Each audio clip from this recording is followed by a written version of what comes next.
This meeting is I'm being Nicole Eber recorded. with Investor Relations here at Lantern Pharma, and welcome to our fourth quarter and full year 2022 earnings call. I will be your host for today's call. As a reminder, this call is being recorded and all attendees are in a listen-only mode. We will open up the call for questions and answers after management's presentation. A webcast replay of today's conference call will be available on our website at lanternpharma.com after the call. We issued a press release after market close today summarizing our financial results and progress across the company for the fourth quarter and full year of 2022. A copy of this release is available through our website at lanternpharma.com, where you will also find a link to the slides that management will be referencing on today's call. I would like to remind everyone that remarks about future expectations, performance, estimates, and prospects constitute forward-looking statements for purposes of safe harbor provisions under the Private Securities Litigation Reform Act of 1995. Lantern Pharma cautions that these forward-looking statements are subject to risks and uncertainties that may cause actual results to differ materially from those anticipated.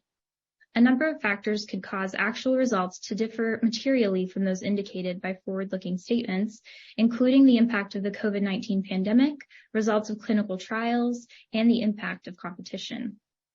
Additional information concerning factors that could cause actual results to differ materially from those in the forward-looking statements can be found in our annual report on Form 10-K for the year ended December 31, 2022, which is on file with the SEC and available on our website.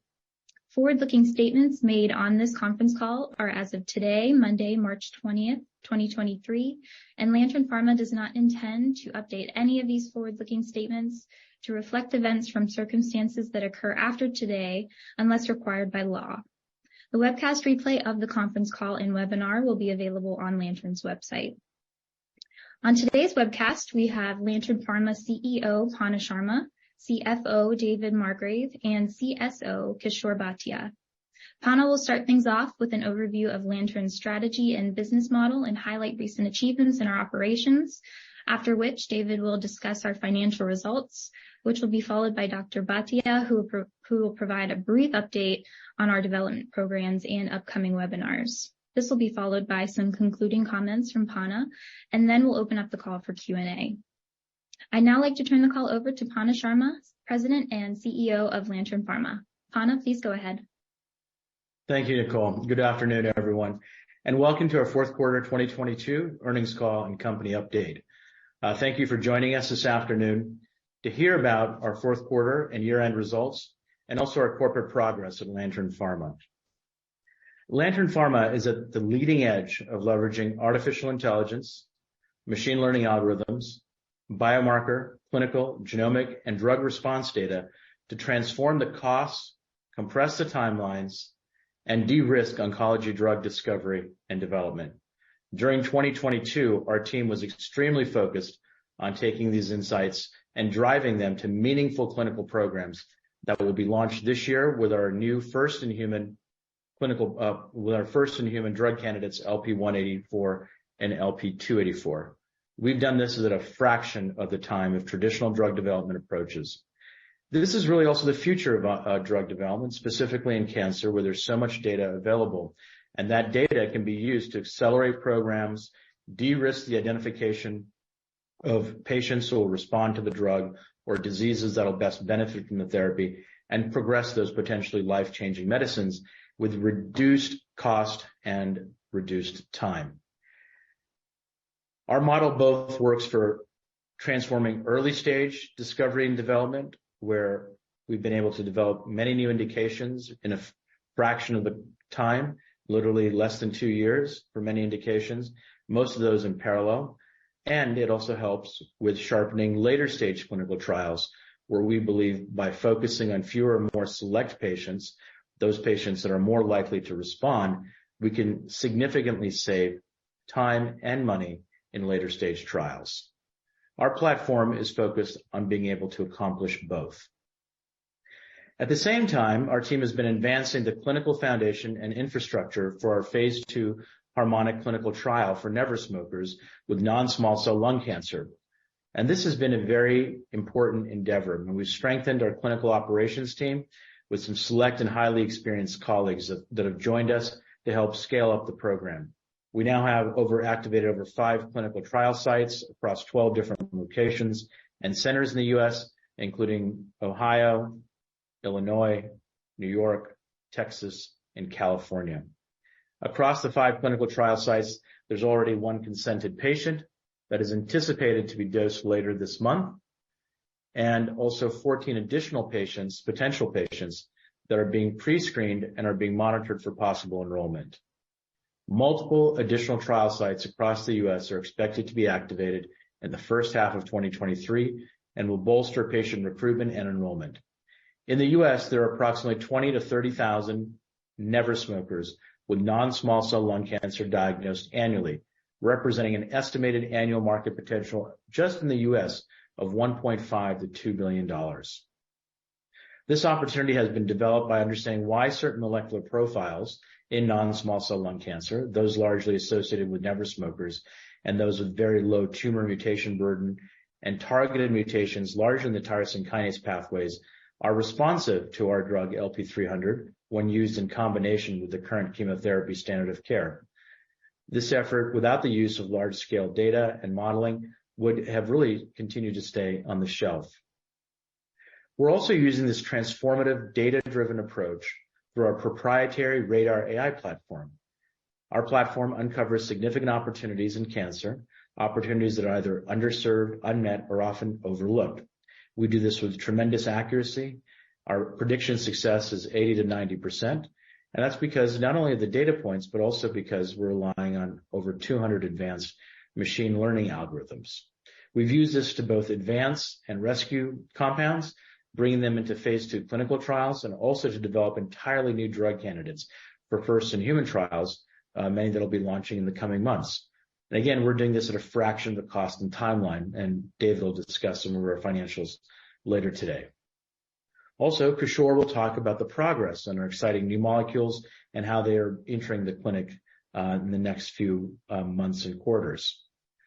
Our unique AI platform, as I mentioned, is served by over 25 billion data points and nearly 200 algorithms that can help us understand, predict, and model questions that are fundamental to oncology drug development.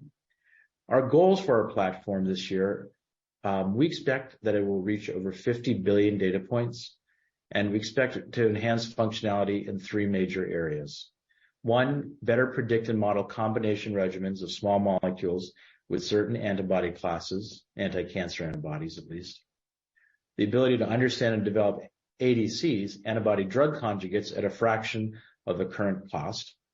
And 3rd, develop highly specific targeted predictions of key safety features of a compound and predict blood-brain barrier permeability of those compounds. And we're already pretty far along the process of generating algorithms that we believe are not only best in class, but probably will be some of the best BBB algorithms out there. In talking about our new clinical trials, the first in human trials will be with drug candidates LP184 and LP284. We believe that both molecules can be synthetically lethal in certain cancers, LP184 largely in solid tumors, while LP284 is directed at a range of blood cancers. The compression of costs and timeline that we are creating with our drug development process have allowed us to grow our portfolio from 3 programs about 30 months ago to 12 programs today. We expect that many of these programs to create high-value opportunities for our investors and potentially life-transforming therapies for cancer patients. Several of these programs we have brought together in a very exciting new wholly owned subsidiary called Starlight Therapeutics. The programs being developed by Starlight were born from the analysis of billions of oncology-focused data points and by using Lantern's AI platform, RADAR. STAR-001's powerful anti-tumor mechanism, synthetic lethality, coupled with the collaborations that we've done with internationally recognized institutions, including Hopkins and the Greehey Children's Cancer Center at UT Health San Antonio, make it well positioned to rapidly advance these CNS-focused therapies in a targeted and efficient clinical development pathway. Starlight intends to pursue human clinical trials for multiple CNS indications. Again, we've gone from 1 to now 7 indications quite rapidly, starting in late 2023. It'll build upon the prior IND enabling studies and the upcoming phase 1A clinical testing that will be conducted by Lantern. The clinical development of STAR-001 in CNS cancers beyond the phase 1A trial will be conducted exclusively by Starlight. Following the launch of Starlight, Lantern will continue to advance LP-184 in clinical development for non-CNS indications such as pancreatic, where we've partnered with Fox Chase Cancer Center, bladder cancer, triple-negative breast cancer, and other solid tumors that have DDR deficiencies. We'll also continue to provide AI, bioinformatic, and computational biology support to Starlight. The formation of Starlight as a wholly owned subsidiary allows Lantern to sharpen the focus on advancing STAR-001 through targeted clinical trials and dedicate increased time, resources, and personnel to progress what we think is one of the most promising drug candidates for CNS cancer patients in decades. We believe that by focusing our efforts via Starlight Therapeutics, we can accelerate and deepen our commitment to the CNS cancer patient community while also creating the potential for meaningful additional upside for our investors. We'll always be looking for additional opportunities where the development needs and unique focus of certain programs or assets can be separated and developed in a focused manner. Our collaborative portfolio also continues to grow. In addition to our work with Actuate, we started a collaboration earlier this year with TTC Oncology. They're an emerging biotech focused on breast cancer. They have a best-in-class management team, and they have a really exciting drug called TTC 352 that's focused on certain unmet needs in ER-positive breast cancer patients. And as we develop our collaboration, we may have the ability to get an exclusive right to license the drug and any collaborative intellectual property to then develop it. This is a real case of where the platform is the currency. And you'll hear more about this program, this collaboration, in the coming quarters as it develops. Lantern Pharma has entered now in a major period of transformation itself as we evolve and mature many of our initial AI-driven insights and advance them to drug candidates into human clinical trials. We're continuing to make significant, meaningful progress in turning the observations and insights generated by our platform, validated in the labs, into advancements for cancer patients and potentially breakthrough high-value clinical programs. Our programs, both at Lantern and Starlight, span multiple highly attractive indications and have been developed at a level of cash burn and resourcing that is almost unheard of in this space, but it has been driven by our growing AI platform. We expect many of these programs will partner with larger biopharma companies as they develop.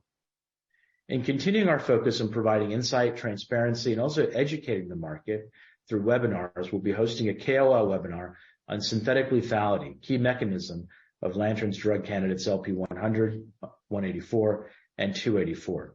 That webinar will be tomorrow, Tuesday.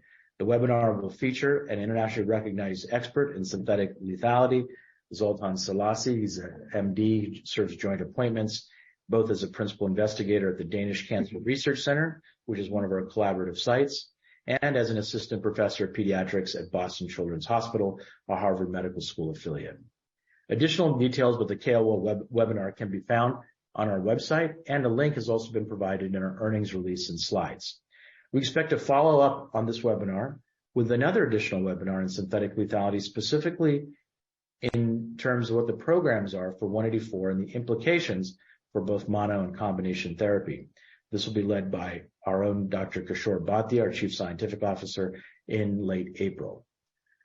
With that overview, I'll now turn the call over to our CFO, David Margrave, to provide an overview of our fourth quarter and year-end results, and also walk you through some basic housekeeping items. David. Thank you, Panna, and good afternoon, everyone.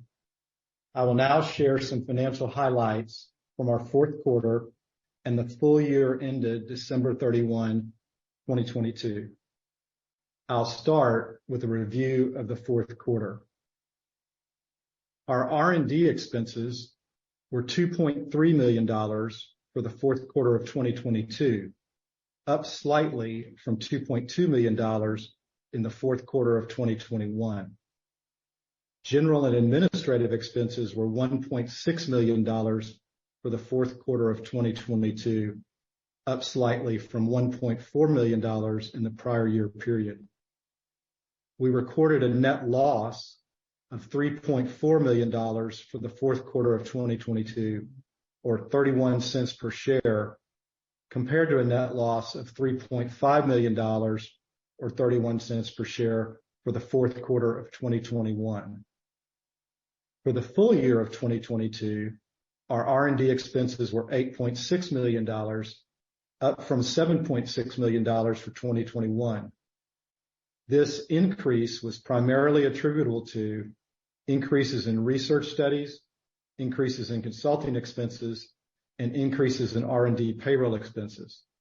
Specifically, for the full year 2022, our spend on research studies increased by approximately $1.5 million. Consulting expenses increased approximately $0.2 million, and R&D payroll expenses were up approximately $0.1 million.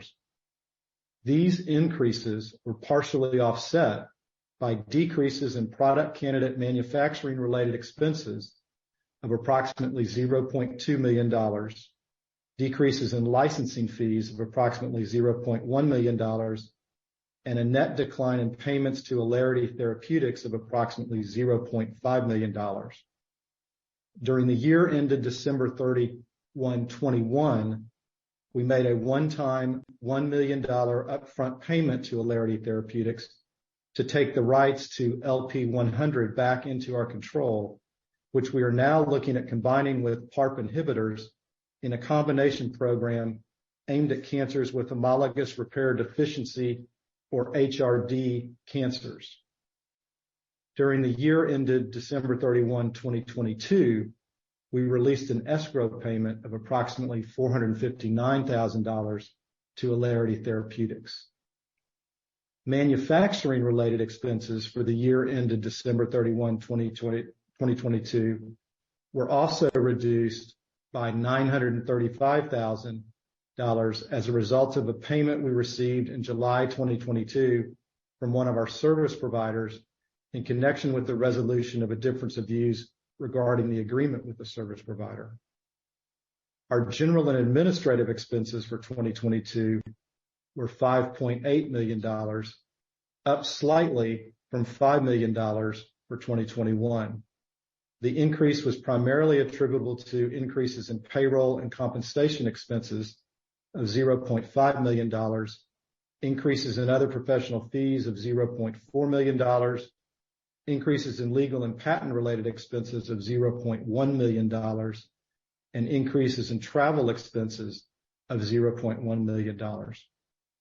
Our R&D expenses continue to exceed our G&A expenses by a strong margin, reflecting our focus on advancing and expanding our product pipeline. The net loss for full year 2022 was $14.3 million, or $1.31 per share, compared to a net loss of $12.4 million, or $1.13 per share for the full year 2021. As of December 31, 2022, we had approximately 10.86 million shares of common stock outstanding and outstanding warrants to purchase approximately 177,998 shares, and outstanding options to purchase approximately 1,037,591 shares. These warrants and options, combined with our outstanding shares of common stock, give us a total fully diluted shares outstanding of 12,072,629 shares as of December 31, 2022. Our cash position, which includes cash equivalents and marketable securities at December 31, 2022, was $55.2 million. This balance is expected to carry us into 2025. Importantly, we believe our solid financial position will fuel continued growth and evolution of our RADR AI platform, accelerate the development of our portfolio of targeted oncology drug candidates, and allow us to introduce additional targeted products and collaboration opportunities in a capital efficient manner. Our team continues to be very productive under a hybrid operating model.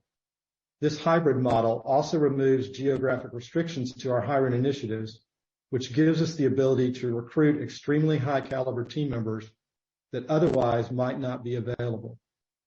We currently have 23 employees who are primarily focused on leading and advancing our research and drug development efforts. We see this number expanding slightly in coming quarters as we add additional experienced and talented individuals to help advance our mission. I'll now turn the call over to our Chief Scientific Officer, Kishore, for an update on some of our development programs. Kishore? Thank you, David. During the last quarter, we provided you with updates to our drug programs, LP-184 and LP-284. These programs included developing LP-184 for two main classes of cancers, solid tumors, such as genetically defined pancreatic and bladder cancers, and also the central nervous system cancers, including glioblastoma and brain mets.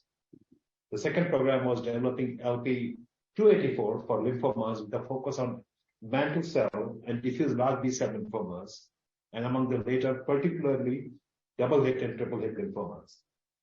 At that time, we had apprised you of our plans to launch phase 1 clinical trials for LP-184 in early 2023. I'm pleased now to provide you with updates on these plans, along with insights from our completed IND-enabling studies.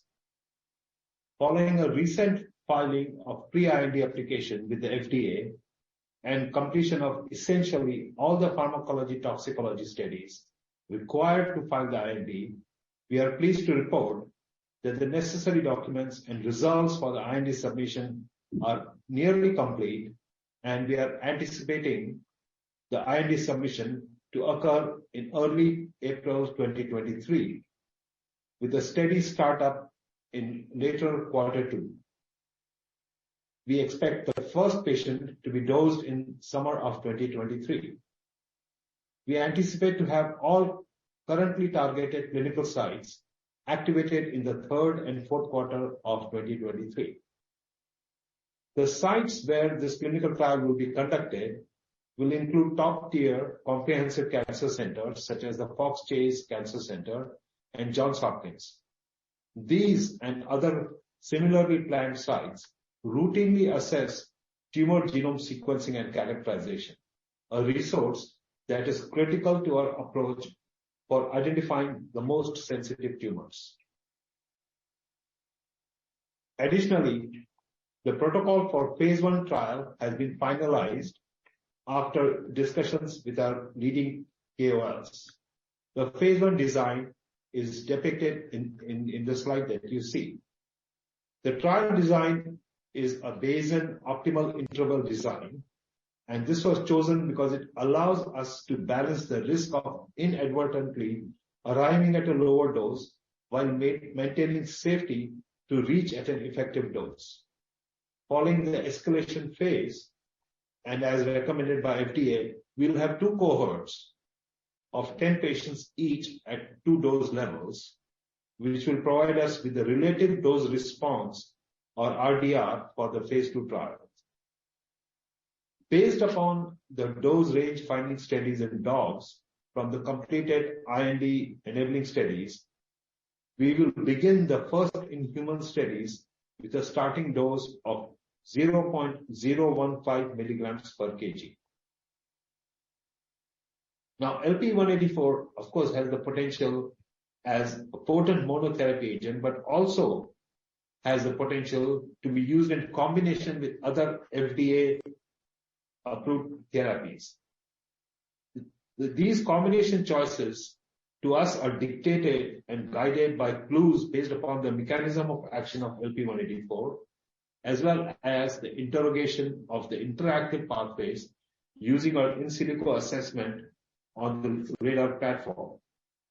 The transcription-coupled nucleotide excision repair, or TCNER pathway, which is critical in the repair of DNA damage caused by LP-184, provides it the synthetic lethal properties in tumors that are deficient in this pathway. The mechanism of action of LP-184 can be leveraged further, therefore, by a combination of molecules that would diminish the activity of the TCNER pathway. Such molecules, as you can envisage, will also help broaden the tumor indications that become hypersensitive to LP-184, as well as provide the potential for widening the therapeutic index of LP-184.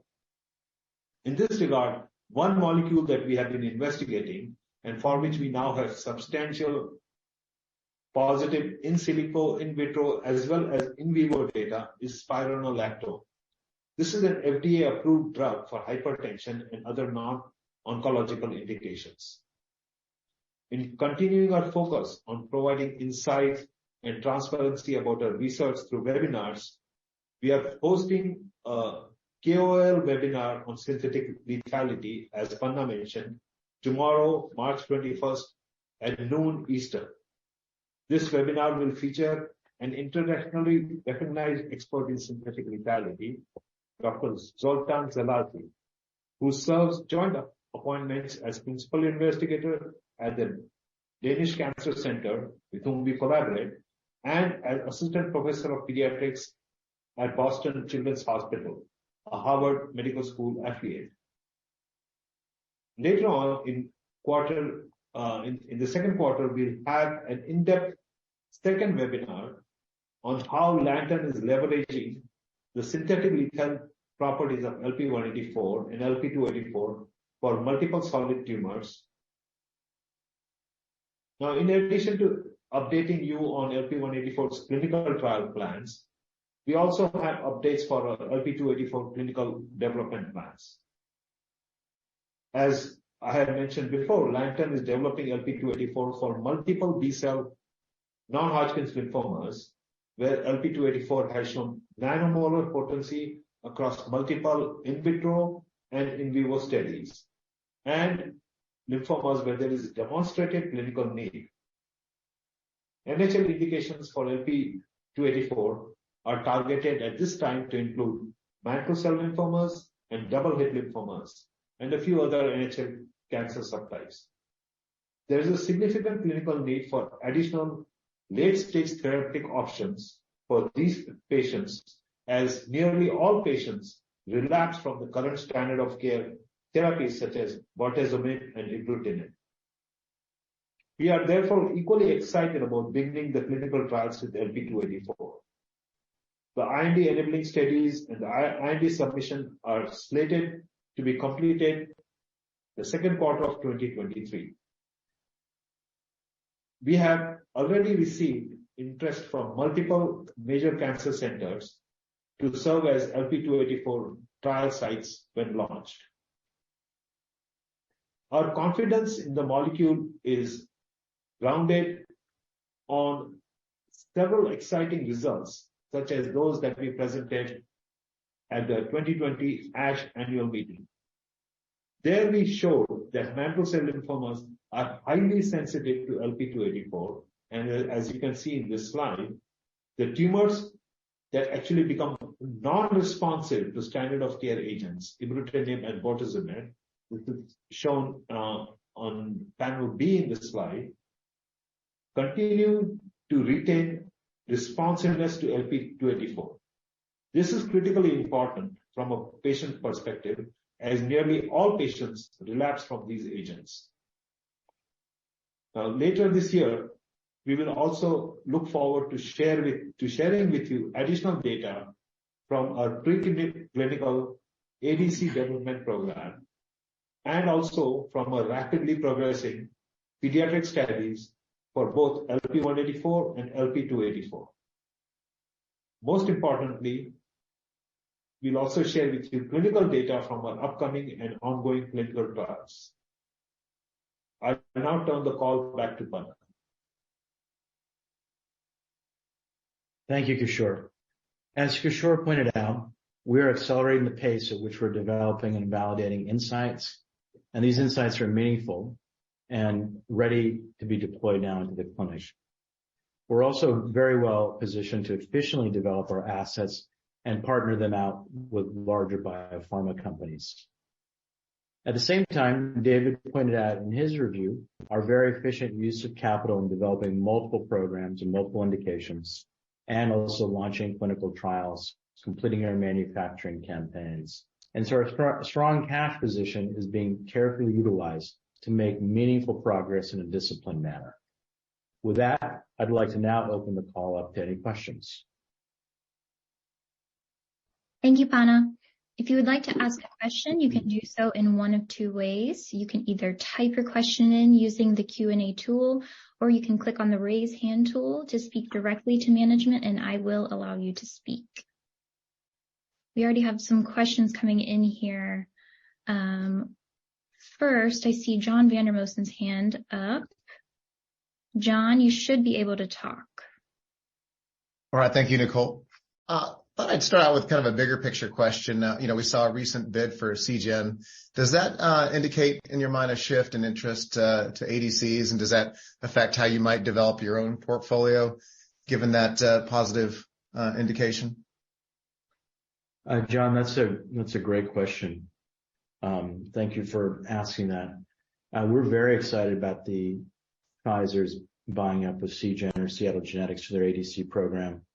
As you know, I started looking at ADC and developing that in their pipeline a year ago. But we've been, I would say, more focused on launching into the clinic, because that's kind of what we heard from analysts and investors, that they really wanted to see the clinical progress for 184 and 284. So we really shifted to that majority of last year, as opposed to balancing both ADC and 184. And with the long-term kind of, I would say, challenges in the biotech market, we're really focused also on cash preservation. And so the ADCs, and we're kind of on a little bit more of the back burner. But we've got some really good progress now in our ADCs. We'll have some data out later this year, probably very shortly, about what we're doing in the ADC. It's a very exciting category. We've also fine-tuned radar now to do more work in being able to predict and help us model both ADCs and antibody small molecule regimens. So I think ADCs will be a big focus going forward, but I think everyone wants to see patients dosed with 184 and 284 and 300. So that continues to be the primary focus, but ADC is definitely the next chapter for us. Great. And another question on, you've got about a dozen indications, dozen programs going on, and some of them are some smaller niche areas. Should we expect to see grants, subsidies, or some other support to help some of those other programs as we move along? Yeah, we are looking at grants and also collaborations, and so yes, that's I would say that's a valid question. There are a lot of these are very ultra rare cancers. There definitely are ways to look at grant dollars to help accelerate those. Okay, great. And let's see. I guess a kind of a modeling question. Now that Harmonic's in full swing, what should we think about in terms of R&D for 2023 as we start, adding the patients and seeing that kind of take off? Sure. We'll let David kind of give you some guidance for the year, but we're pretty disciplined and have modeled kind of a scale up of Harmonic over the next 4 to 6 quarters. David. Sure. Hi, John.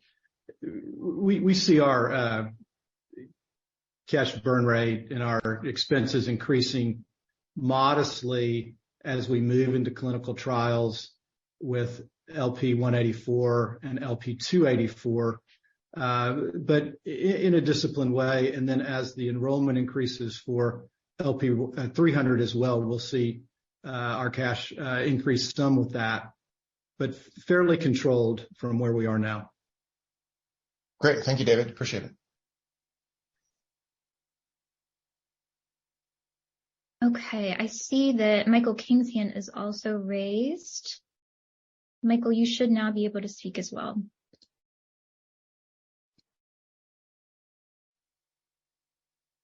You may have to unmute yourself.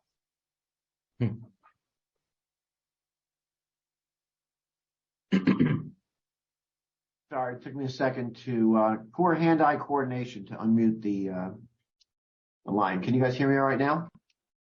Yes, Michael, I can hear you. All right, great. So a couple of questions. I just would love to get a little more clarity on how you guys are thinking about the algorithm of both combination therapy as well as patient enrichment. So, for example, are you in case of LP300? Are you doing any genetic selection up front, or is that going to await recommended phase 2 dose? And then when you think about combining things like PARP inhibitors, spironolactone, et cetera, as the studies mature, how should we think about the way you guys are going to layer those things in as well? Sure. I'll take a first crack at that. So in regards to the LP300, we will not be doing any genomic-based selection because that's kind of already been done in many ways because these patients will have relapsed or stopped responding to TKI therapies. So they're kind of self-selected already for that as never smokers. We will be taking liquid biopsy for these 90 patients, and those liquid biopsy results might give us some idea about potential surrogate markers of response or potentially some interesting signatures that correlate to improved response in certain types of patients, but we won't know until we collect that. But that data will be very useful in future studies, potentially phase 3 or to license the drug out. But for the current trial, one of the beauties of the trial is that we already have patients that have been genomically stratified because these are going to be TKI failures largely. In terms of the additional combinations like with spironolactone or PARP inhibitors, we definitely think that spironolactone seems to be a significant enhancement in the potency of 184 and perhaps 284, but definitely 184. And we could see ourselves using that as an additional arm in certain cancers where we may want to see a uptick in the potency, or maybe we may see in certain patient types a less than ideal therapeutic window or safety profile. So if we want to give less drug but get a heightened response or the same response at the tolerated dose, then that's where we could use spironolactone. But we see that as being introduced as an additional arm in the trial. In terms of PARP, we're early on, but we think that we could actually mount some trials directly with PARP and compared head-to-head against PARP alone, because as you know, PARP has got a couple $2 billion in sales in certain indications, and we think in many of those indications we can significantly improve the outcome. And I think, Kishore, you had some data on PARP on the approval, and do you want to share some of that with Michael? Yeah, so and there's PARP inhibitors have been approved for example, for prostate cancer, clearly focused on those prostate cancers that have mutations in BRCA or ATM, but after some time, several of these patients do develop resistance. So one part also is that the combination might delay this resistance, but in addition, if they become refractory, then perhaps LP184 will still work on those. And there are toxicities associated with, of course, both LP184 and PARP, and using a combination in a more strategic way to diminish those toxicities is another path that we have. Okay, but if I can maybe summarize what I've heard, is it fair to say that you'll need to get single agent PK/PD for your, and maybe a recommended phase 2 dose before you start adding things like spironolactone or adding to PARP? Is that? That's, at this time, that's the thought. That's correct. Okay. So the question that I have on spironolactone, I can understand PARP. You could probably refer to data that's in the public domain as far as what single agent activity should be from a PARP before you add 184 on top. But I'm just wondering, in the case of spironolactone, where it's not thought of as anti-neoplastic, how does one, because when you do combination studies, the FDA is always interested in what does the agent add as a single agent. Do you have to do some study showing that spironolactone has no effect on tumors? Yeah. So, spironolactone is an FDA-approved drug. So the safety profile and other things are known about it. So are the pharmacokinetics. We have already gathered data in vivo in animal models that the combination works and is more effective in certain context of certain tumors, more effective than LP-184. So we believe that the data we have is sufficient for us to go to the FDA and design a study to use this combination. But also in those studies, we did spironolactone alone, and it showed no effect on the tumor. Spironolactone alone did not show any effect. That's right. So, okay, I just wondering if you have to show it in maybe even a small number of patients, but I'll leave that for now. And then just on Starlight, what is? Are there some gating items? Maybe just sort of the documentation for the phase 1 trial that would have you somewhat behind the studies of LP-184? Because if I read your slide correctly, it showed that Starlight IND would be a little bit later this year behind the anticipated one for 184. No, the Starlight would just pick up after the 1A.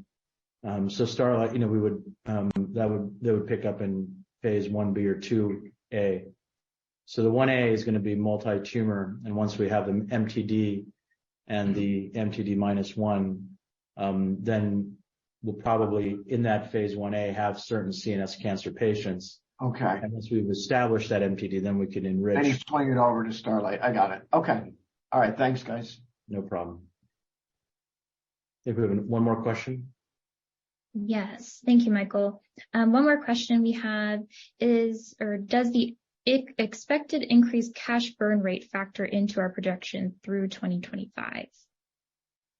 Yes, we're taking that into account when we're stating that our current financial position carries us into 2025.